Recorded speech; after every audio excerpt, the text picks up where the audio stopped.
Hey guys, welcome to my channel పులమాల వారి పిల్ల. చపాతీతో ఎప్పుడైనా ఇలా ట్రై చేశారా? ట్రై చేయకపోతే డెఫినెట్గా ట్రై చేయండి. తిన్నారంటే ఫిదా అయిపోతారు, అంత టేస్టీగా ఉంటుంది.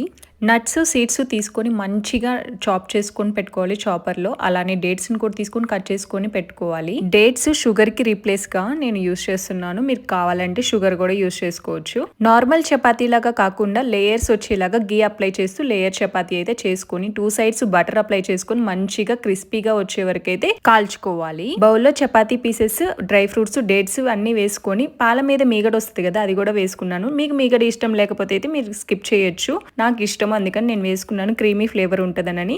అలానే హాట్గా ఉన్న మిల్క్ని కూడా యాడ్ చేసుకొని 5 minutes అయితే సోక్ అవ్వడానికి లీవ్ చేసి పెట్టాలి. నోట్లో పెట్టుకుంటే అలా మెల్ట్ అయిపోతుంది, అంత టేస్టీగా ఉంటుంది. మీకు కావాలంటే షుగర్ కానీ జాగరీ కానీ యాడ్ చేసుకోవచ్చు, ఇంకా టేస్ట్ బాగుంటుంది. అలా అని చెప్పి టేస్ట్ బాగుందని చెప్పి డైలీ తినరు, లావ్ అయిపోతారు. Thanks for watching and please subscribe my channel.